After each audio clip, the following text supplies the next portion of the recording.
Mardi Gras. Mardi Gras is French for Fat Tuesday. It's the Tuesday before Ash Wednesday.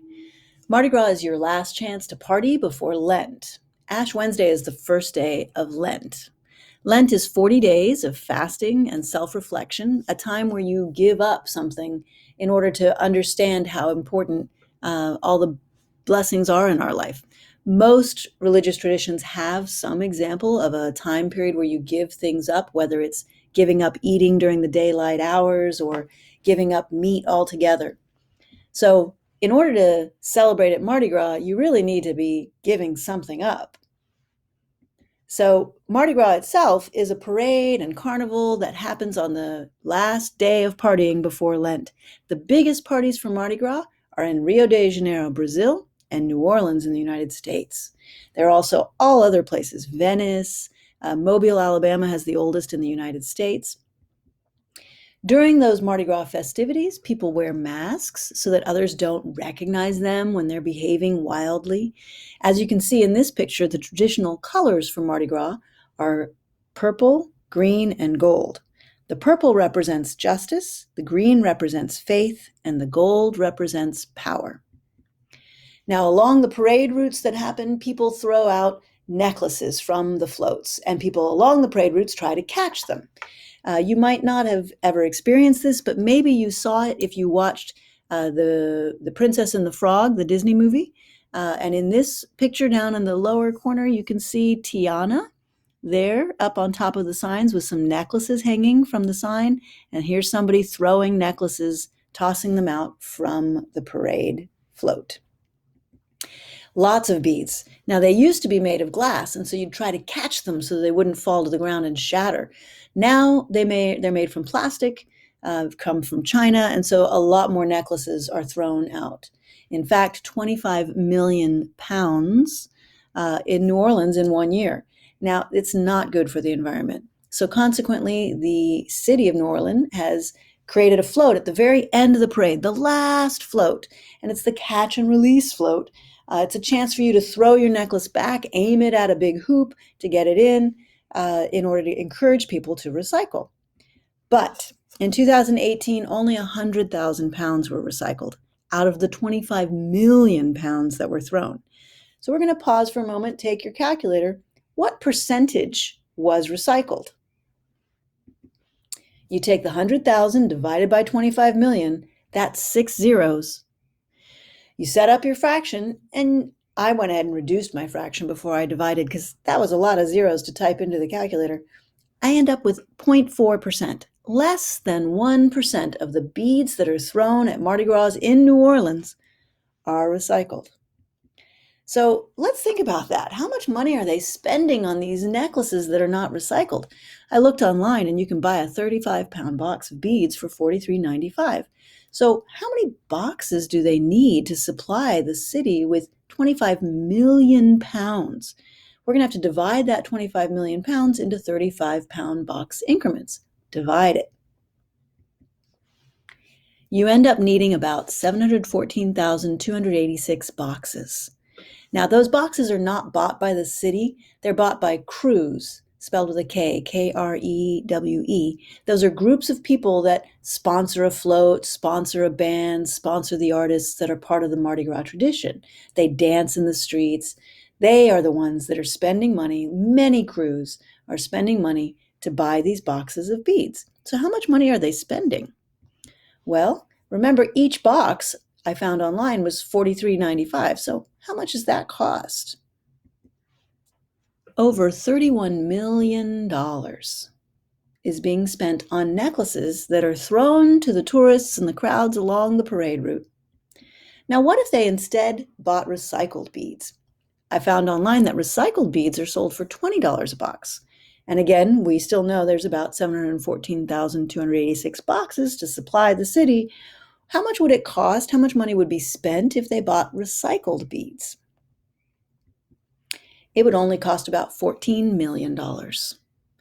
That's a big difference between 31 million and 14 million. So you might ask, everybody should be buying recycled beads. The problem is they can't get enough recycled beads to meet the demand. People are not throwing those necklaces back.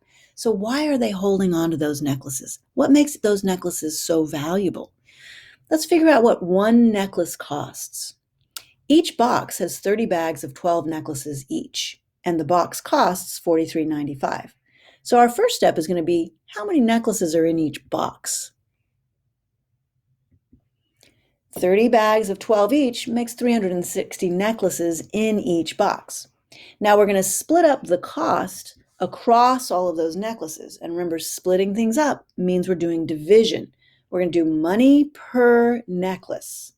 So you're going to take the money and divide by 360, and you get about 12 cents per necklace, a little bit more, but really those necklaces are costing about 12 cents each.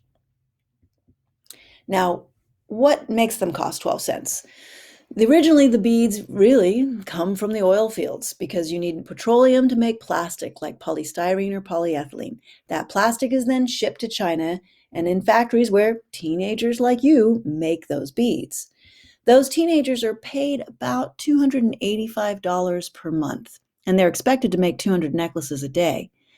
So if they work 25 days this month, how much are they paid per necklace? Well, let's start by figuring out how many necklaces do they make per month, and then split up how much they're paid across those necklaces, and you get 0.057 or less than 6 cents per necklace is what they are paid. But we already said those necklaces cost 12 cents.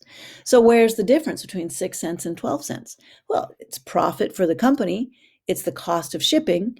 It's also the cost of the other materials that have to go into making those necklaces and maintaining the machinery that make those necklaces. Those necklaces can include a lot of other toxic substances, including cadmium, which is used to make that incredibly brilliant gold color. They are also coated in flame retardants because you really don't want your necklace catching on fire. And those flame retardants have been linked to health problems such as cancer, birth defects, and learning disabilities. So how much flame retardant? Well, each necklace is coated with 16 milliliters of chlorine and bromine. So if you're a worker in the factory and you're making 5,000 necklaces per month, how much of that chlorine and bromine are you coming into contact with? 5,000 necklaces, 16 milliliters per necklace, 80,000 milliliters, or 80 liters. Now, a liter, you might recall, is like one of those big plastic jugs of soda, like a big plastic jug of Mountain Dew or Pepsi or Coke. That's a liter. So they're coming into contact with 80 liters of toxic substance each month. And what about the people of New Orleans? How much toxic material is in the 25 million pounds of necklaces that are tossed out? We'll take our number of the boxes times necklaces times 16 milliliters. We get over 4 million liters of chlorine and bromine being thrown into the crowds around Mardi Gras.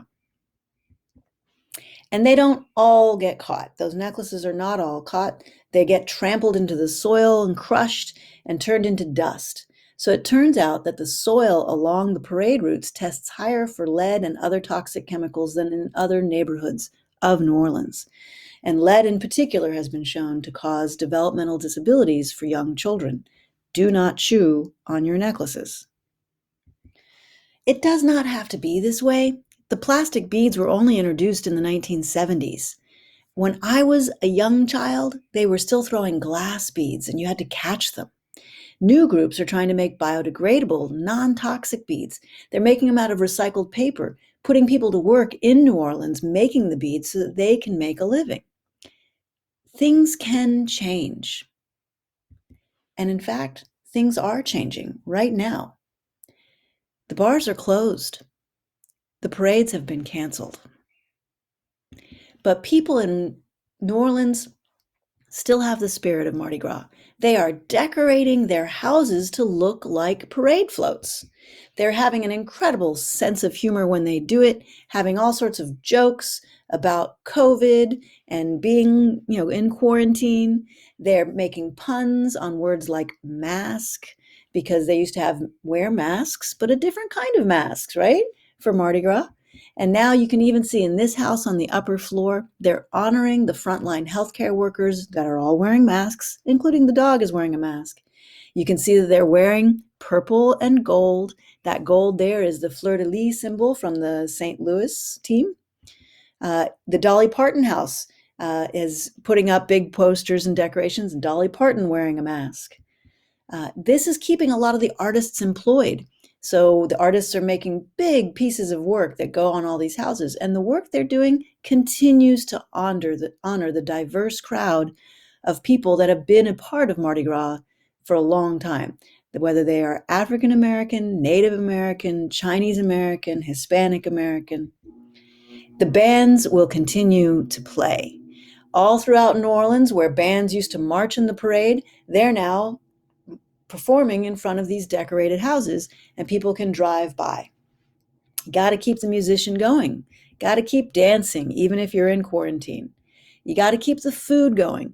They're honoring their culinary traditions. Normally during Mardi Gras, there's big banquets where people are fed in large numbers. Those same cooks are now cooking gumbo for the poor.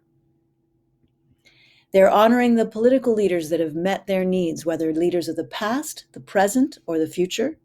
And they're continuing to do it with a sense of humor and with the colors purple for justice, green for faith, and gold for power.